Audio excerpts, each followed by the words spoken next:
بسم اللہ الرحمن الرحیم۔ سیدہ عالم کے خطبے کا چوتھا دور۔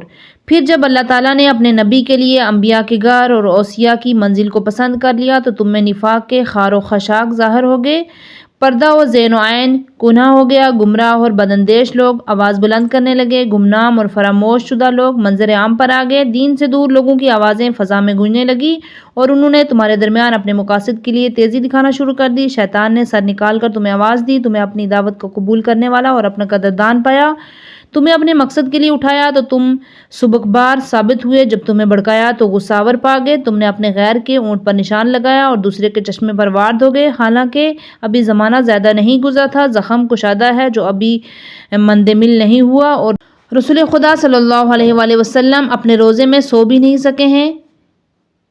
یہ صورتیں تم نے فتنہ کے بہانے کے خوف سے کی، حالانکہ پھر اسے فتنے ہی میں گر پڑے، اور جہنم تو تمام کافروں پر محیط ہے۔ تم پر افسوس ہے، تمہیں ہو کیا گیا ہے، تم کہاں جا رہے ہو؟ تمہارے درمیان اللہ کی کتاب موجود ہے جس کے امور واضح و علامات روشن، اس کے ممانعت کے نشانات آشکار ہوائدہ ہیں، اس کے اوامر ظاہر و باہر ہیں۔ تم نے اسے پس پش ڈال دیا ہے کہ آپ اس کے انحراف کے خواہاں ہو یا کوئی دوسرا حکم چاہتے ہو۔ یہ بدترین بدل ہے جو شخص اسلام کے علاوہ کسی اور دین کو اپنائے گا اور اسے قبول نہ ہوگا اور آخرت میں خسارہ بھی ہوگا۔ بعد ازیں تم نے صرف اتنا انتظار کیا کہ اس کی نفرت ساکن ہو جائے اور مہار ڈیلی ہو جائے، پھر آتش جنگ کے شعلوں کو بھڑکانے لگے، شیطان کی آواز پر لبیک کہنے اور انوار دین کو خاموش کرنے اور پیغمبر خدا کی سنت کو ضائع کرنے کی کوشش کر دی۔ تم لوگوں نے جو دعویٰ کیا اس پر عمل نہ کیا، رسول اللہ کے اہل بیت کے لیے خفیہ صورت میں اعزار ثانی کرتے ہو۔ ہماری مثال اس شخص کی ہے جس کے گلے پر تیز شمشیر اور مقام قلب پر نیزہ ہو، ہمارے لیے سوائے صبر و شکیبائی کے چارہ نہیں ہے۔ تعجب انگیز بات یہ ہے کہ تمہارا یہ خیال ہے کہ میرا میراث میں حق نہیں ہے۔ کیا تم لوگ زمانہ جاہلیت کا فیصلہ چاہتے ہو؟ جبکہ اہل ایمان کے لیے اللہ تعالیٰ سے بہتر و برتر کوئی حاکم نہیں ہے؟ کیا تم ان حقائق کو نہیں جانتے؟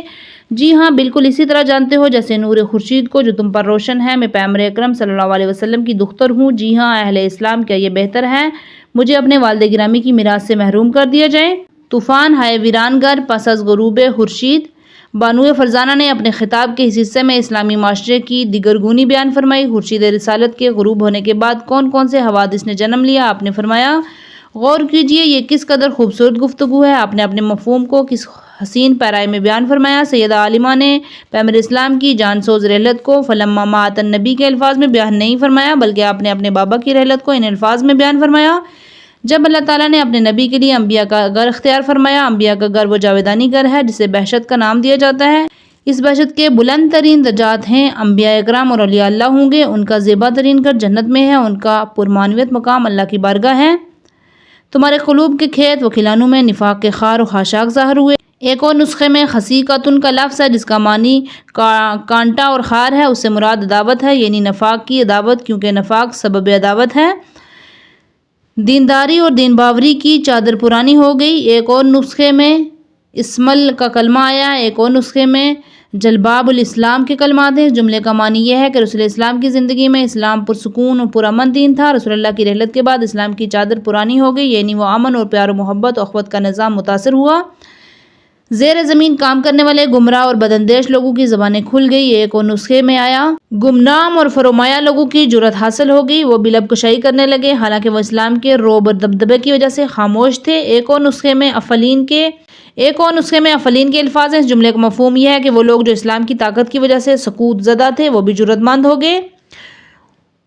وَحَذَرَ رَفِیقُ الْمُبْطِلِینَ۔ ایک اور نسخے کے لفظ ہیں فنیق الکفر۔ باطل پرستوں کے وڈیروں نے اپنی آواز بلند کی، مشرکین کے زمام اور داروں نے یا وہ گوئی شروع کر دی، یعنی شرک کا اونٹ غرور تکبر کے ساتھ چلنے لگا۔ دختر فرزانہ نے ازراہ کنایا فرمایا کہ کل و نفاق جو صدر میں مستور تھا وہ ظاہر ہو کر سامنے آ گیا۔ جو لوگ رسول اللہ صلی اللہ علیہ وسلم کے دور میں دین اسلام کی قوت سے کمزور ہو گئے تھے وہ آج شہ زور ہو گئے اور شیطان نے اپنا سر نکالا، تمہیں آواز دی۔ سید نساء العالمین نے اپنے اس جملے میں اس روایدہ کو بیان کیا جب شیطان پلید نے قسم کھا کر کہا تھا فَبِعِزَّتِکَ لَأَغْوِيَنَّهُمْ أَجْمَعِينَ إِلَّا عِبَادَكَ مِنْهُمُ الْمُخْلَصِينَ۔ تیری عزت کی قسم، ان تمام بندوں کو گمراہ کر کے رہوں گا سوائے تیرے ان بندوں کے جو پاکیزہ دل اور خالص اور مخلص ہیں۔ سورہ صاد آیت نمبر 22 سے لے کر 23 تک۔ وہی شیطان جو عصر پیغمبر اور اسلامی اقتدار حکومت نے شکست ظہور تھا وہ زیر زمین چلا گیا۔ رسول اللہ کی رحلت کے بعد اس نے خار پشت کی طرف اپنا منہ نکالا اور باہر آ گیا۔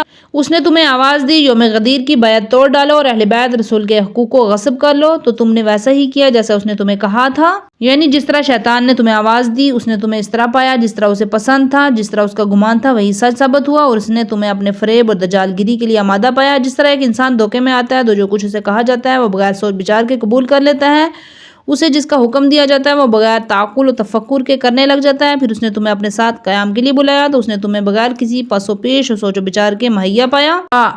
مشکم فلفاکم غضابہ ایک اور نسخے کے الفاظ ہیں، فوجدکم غضابہ یعنی شیطان نے تمہیں غیظ و غضب پر اکسایا اور بھڑکایا اور تم اس کے مطلوب اور مقصود کی خاطر بھڑک اٹھے۔ آپ کے جملے کا مفہوم یہ ہے کہ تم لوگوں نے شیطان کی اوامر کی تعمیل کی اور تمام احوال میں اس کے مطیع ہوئے۔ آخرکار تمہارا انجام یہی ہوا، تم لوگوں نے غیر کی سواری پر نشان لگائے، یعنی تم نے ناجائز کام کیا، تم نے اس آدمی کو اختیارات دے دیے جس میں اہلیت ہی نہیں تھی، تم نے زمام حکومت اس ہاتھ میں دے دی جو عمر کی اہلیت نہیں رکھتا تھا۔ اور نسخے کے الفاظ اور ہیں، تم اپنے اونٹ کو غیر کے چشمے آپ پر لے آئے، یعنی اس چراوے کی طرح جو اپنے اونٹ کو اس چشمے پر لے جائے اس کی ملکیت ہی نہیں ہے۔ آپ کا مقصود یہ تھا کہ خلیفہ بنانا اللہ کا کام ہے، اللہ نے جسے خلافت عطا کی تم نے اس کی اطاعت نہیں کی اور اپنی طرف سے اپنا خلیفہ بنا لیا، حالانکہ خلیفہ بنانا تمہارے اختیار میں نہیں تھا۔ یہ انقلابات و تحولات فوراً وجود میں آئے، یہ سب کچھ عہد قریب میں ہوا۔ رسول اللہ کی رحلت جانسوز کوئی طویل عرصہ نہیں ہوا، ابھی آپ کی رحلت کو 2 ہفتے گزرے تھے، اسلام کی کائنات بدل گئی، لوگ رسول اللہ کے اوامر کو بھول گئے، حالانکہ تبدیلیاں تغیرات مرد زمانہ کے ساتھ پیدا ہوئیں، لوگ اپنے رہبر کی تعلیمات کو بھول جاتے ہیں، لیکن رسول اکرم کے وصال کو کوئی لمبا عرصہ نہیں گزرا تھا کہ جو کچھ نہیں ہونا تھا وہ ہو گیا۔ رحلت پیغمبر کے سبب جو میرے دل پر گہرے زخم آئے تھے وہ بھی تازہ ہیں، بلکہ تازہ رہیں گے۔ مقصود یہ ہے کہ رسول اکرم کی رحلت کا صدمہ ایک عظیم صدمہ ہے جو ہر وقت تازہ ہے، جو کبھی بلایا نہیں جا سکتا اور نہ پرانا ہو سکتا ہے۔ رسول اللہ کے ہجر و فراق کے زخم مدمل نہیں ہوتے۔ ابھی رسول خدا اپنی قبر شریف میں نہیں پہنچے تھے کہ ابھی آپ تہجیز و تکفین کی منزل پر تھے۔ امام علی علیہ السلام رسول اعظم کو غسل دینے میں مصروف تھے، تم نے اجماع کر لیا اور کچھ کر لیا جو تم نے نہیں کرنا تھا، یعنی رسول اللہ کے دفن کا انتظار تک بھی نہیں کیا۔ ابتدارم زعمتم خوف الفتنہ ایک اور نسخے میں بدارہ کا کلمہ ہے، لوگوں نے رحلت رسول کے بعد بڑی اجلت سے کام لیا، تمہارا گمان یہ تھا کہ شاید فتنہ سے بچ رہے ہیں۔ زعمہ کا معنی ہے ایک آدمی ایک چیز کا دعویٰ کرتا ہے حالانکہ وہ جانتا ہے کہ وہ اپنے دعوے میں جھوٹا ہے۔ یہاں زعمتم کا معنی یہی ہے، تم لوگوں نے یہ سب کچھ اس لیے کیا کہیں فتنے میں جا پڑیں گے، حالانکہ تم جانتے تھے تم اپنے اس دعوے میں جھوٹے ہو۔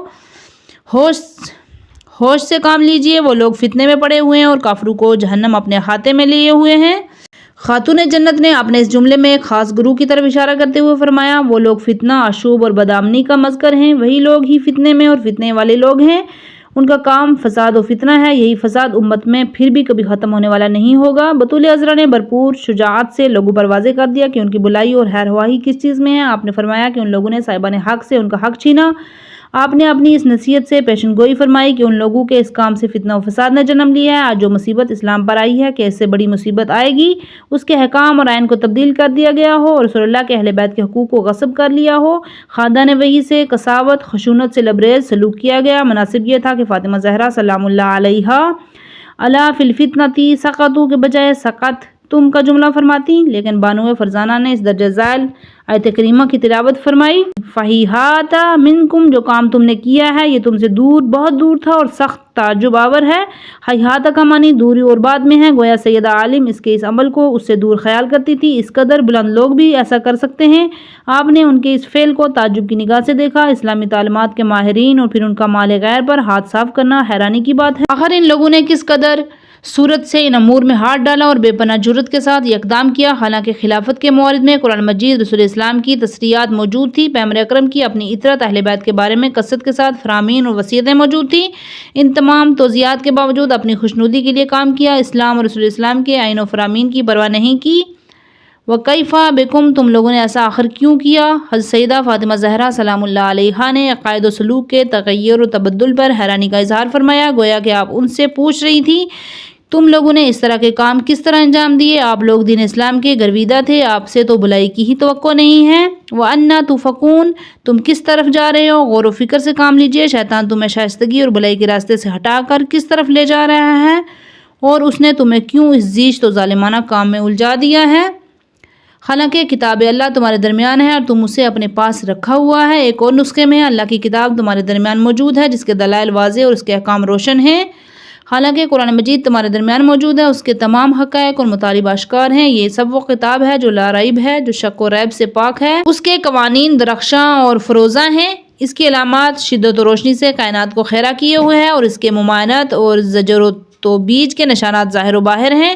اس کے احکام اور دستورات صاف و شفاف ہیں۔ قرآن مجید کے احکام تمہیں صرف ہماری اطاعت کا حکم دیتے ہیں۔ اللہ کی کتاب تمہیں حکم دیتی ہے کہ ہم سے قرآن کا درس لیں اور ہماری اطاعت اور قیادت کی طرف تمہیں متوجہ کرتی ہے۔ تم نے اسے پس پش ڈال دیا ہے اور اس کی تعمیل چھوڑ دی ہے۔ ہائے افسوس، یہ قرآن انہی اوصاف سے متصف ہے۔ آج تم نے اس پر عمل کرنا چھوڑ دیا ہے، نہ اس پر عمل کرتے ہو، نہ اس کے فرامین میں غور و خوض کرتے ہو۔ ارغبۃ عنہ تریدون، یہ استفہام تنجی ہے، کیونکہ جب انسان کسی چیز کو پس پش ڈال دیتا ہے تو وہ اس کی طرف میلان نہیں رکھتا، وہ اس کی طرف متوجہ نہیں ہوتا۔ اس لیے آپ نے فرمایا تم لوگوں نے قرآنی مقررات پر عمل چھوڑ دیا ہے، یا پھر قرآنی احکام آپ کی خواہشات سے سازگار نہیں تھا، یا پھر قرآنی احکام آپ کی خواہشات سے سازگار نہیں ہیں، اس لیے تم اس کے امکانات سے خوش نہیں ہو۔ کیا تم لوگوں نے قرآن مجید کے قوانین کو چھوڑ کر دوسرے قوانین کو اختیار کیا ہے؟ کیا قرآن مجید کے احکام وہ اہمیت نہیں رکھتے تھے جن پر عمل کیا جائے؟ یہ قرآن مجید کا بدترین بدل ہے۔ اس کے بعد تم نے صرف اتنا انتظار کیا کہ اس کی نفرت ساکن ہو جائے اور مہار ڈیلی ہو جائے۔ اس مقام پر خاتون قیامت نے فتنے کو اس فتنے پر جو پائے سے تشبیہ دی ہے، جو وحشی ہو، جس کا کھینچنا اور اس پر سواری کرنا دشوار ہو۔ تم لوگ خلافت کے بلند ترین مقام پر ناحق بلند ہوئے ہو۔ تم نے تھوڑا سا توقف بھی نہ کیا تاکہ تمہارے لیے دین و دنیا کے مفاد کا کوئی راستہ نکل آتا، وہ شورش و تزلزل کا خاتمہ ہو جاتا، لیکن تم نے فوراً تعمیری راستے کو چھوڑ کر دوسرا راستہ اختیار کیا۔ پھر تم آتش جنگ کو روشن کر کے اس کے شعلوں کو بھڑکانے لگے۔ جی ہاں، تم لوگوں نے آگ کے انگاروں میں پھونکیں ماری تاکہ وہ شعلہ آور ہو جائیں، یا آگ کے انگاروں کو حرکت دی تاکہ آگ بھڑک اٹھے، تاکہ روب یا وہ بس کو جلا کر راکھ کا ڈھیر کر دے۔ بانو فرزانہ کا اشارہ اپنے ان مصائب کی طرف ہے جن سے آپ تازہ تازہ گزری تھیں۔ آپ کے سامنے آپ کے شوہر نامدار کا حق خلافت چھینا گیا، آپ کے گھر پر یورش برپا کی گئی۔ اس دوران جو آپ پر اور آپ کے خاندان پر بیتی وہ کتاب تاریخ میں موجود ہے۔ آپ کی فدق کی جاگیر اور دوسرے حقوق خمس و غمائم وغیرہ تھے، وہ غصب ہو گئے۔ المختصر، آپ نے اس عظیم الشان اجتماع میں لوگوں کو اپنے مصائب یاد دلائے کہ اگر گرو نے ہمارے حقوق کے غصب کے سلسلے کو جاری اور ساری رکھا، تم لوگوں نے بداندیش اور گمراہ گر شیطان کی آواز کا جواب دیا، کیونکہ شیطان رجیم کا کام ہے وہ اپنے حزب کو اپنی طرف بلاتا ہے تاکہ وہ جہنم کا ایندھن بنے۔ قرآن کریم نے ہمارے لیے شیطان کی گفتگو اپنے پاس محفوظ کر رکھی ہے اور یہ ہے سورہ ابراہیم آیت نمبر 22۔ تو شیطان کہے گا خدا نے تم سے سچا وعدہ کیا تھا وہ تو پورا ہو گیا، اور میں نے بھی جو وعدہ کیا تھا وہ پھر میں نے وعدہ خلافی کی، مجھے کچھ تم پر حکومت تو تھی ہی نہیں، مگر اتنی بات تھی کہ میں نے تمہیں برے کاموں کی طرف بلایا اور تم نے میرا کہنا مان لیا۔ اب تم مجھے برا بلا نہ کہو، بلکہ اگر کہنا ہے تو اپنے نفس کو برا کہو۔ آج تو میں تمہاری فریاد کو پہنچ سکتا ہوں، نہ تم میری فریاد رسی کر سکتے ہو۔ میں اس سے پہلے ہی بیزار ہوں، تم نے مجھے خدا کا شریک بنایا۔ بے شک جو لوگ نافرمان ہیں ان کے لیے دردناک عذاب ہے۔ تم لوگوں نے اللہ کے اشکار اور روشن دین کو خاموش کر دیا ہے۔ جی ہاں، دین اسلام کی روشنیاں اور درخشندگیاں ہزاروں قسم کی ہیں، کیونکہ لوگ دین کے توسل سے حق و حقیقت کو دریافت کرتے ہیں۔ اللہ تعالیٰ کے دین کے احکام اور قوانین اور دنیاوی و اخروی زندگی کامرانی کی ضمانت دیتے ہیں۔ یہی دین اسلام ہے جو روحانیت و معنویت عطا کرتا ہے اور شرک و کفر کی تاریکیوں کو مٹا کر ہر طرف نورانی کرنیں بکھیرتا ہے۔ جی ہاں، یہ وہ لوگ ہیں جو ان انوار کو بجھانے کے لیے کوشاں ہیں۔ جی ہاں، تم لوگوں نے رسول اللہ کی سنت و سیرت کو خاموش کر دیا۔ ایک اور نسخے میں ہے احماد و اخماد کا معنی بجھانا ہے اور احماد کا معنی نابود کرنا ہے۔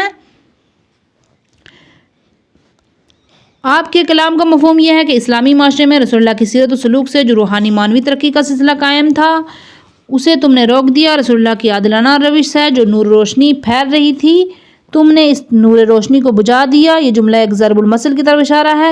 کہا گیا ہے کہ دودھ دھویا جا چکا تھا، وہ برتن میں بھرا پڑا تھا، دودھ کے اوپر جاگ تھی۔ اس دوران ایک آدمی آیا اور اس نے جاگ کھانے کے بہانے سارا دودھ پی لیا۔ یہ مثال وہاں پیش کی جاتی ہے جہاں دعویٰ کچھ اور ہوتا ہے، عمل کچھ اور، یعنی اس آدمی نے صرف دودھ کی جاگ کھانے کی بات کی تھی، جاگ کے بہانے چپکے سے دودھ پی لیا۔ ایسے مقامات پر ضرب المثل بیان کی جاتی ہے۔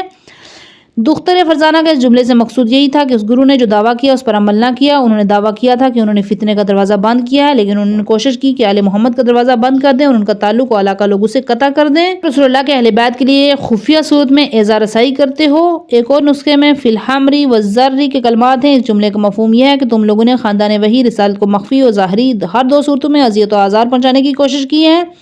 تم نے انہیں اقتصادی طور پر کمزور کرنے کی کوشش کی ہے، اس کے رزق کے جتنے امکانات تھے انہیں بند کرنے کی کوشش کی تاکہ ان کی طرف متوجہ نہ ہوں۔ تمہاری طرف سے برپا کردہ مصائب کی وجہ سے ہماری حالت اس فرد کی سی ہے جس کے جسم کو چھری سے ٹکڑے ٹکڑے کر دیا گیا ہو، صبر کے سوا کوئی چارہ نہیں ہے۔ ہماری مثال اس آدمی کی سی ہے جس کے شکم میں نیزہ کھونپ دیا گیا ہو اور اس پر بھی صبر کیے ہوئے ہو۔ جی ہاں، آپ کا یہ موضوع، آپ کے عمل کا موضوع آسان و سادہ نہیں ہے جس سے غض بصر کیا جائے یا بات فراموش کر دی جائے، بلکہ آپ لوگوں کا سلوک یاد رکھنے کے قابل ہے۔ اب تمہارا یہ خیال ہے کہ ہمارا میراث میں حق نہیں ہے۔ جی ہاں، اس قساوت اور حق کشی کے بعد آپ یہ ثابت کرنا چاہتے ہیں کہ پیغمبر اکرم کی میراث میں ہمارا حق نہیں ہے۔ اب اس وسیلے سے اسلام کے روشن ترین اور اہم ترین مسائل سے انکار کرنے لگے ہو۔ ہماری میراث جو قرآن مجید اور سنت رسول سے ثابت ہے۔ ایک اور نسخے میں تبغون کا کلمہ ہے، کیا تم جاہلیت کا فیصلہ چاہتے ہو؟ اس مقام پر بانو اسلام نے اپنی گفتگو کو قرآن مجید کی آیت کے ساتھ آمیختہ کرتے ہوئے فرمایا، تمہاری باتیں اسلام میں کہیں موجود نہیں ہیں، تم لوگوں پر حیرت ہے، تم زمانہ جاہلیت کے احکام نافذ کرنا چاہتے ہو۔ جو خواہشات نفس پر مبنی تھے وہ بیٹوں کو ارث سے محروم کر دیتے ہیں، میراث کو صرف مردوں تک محدود رکھتے ہیں۔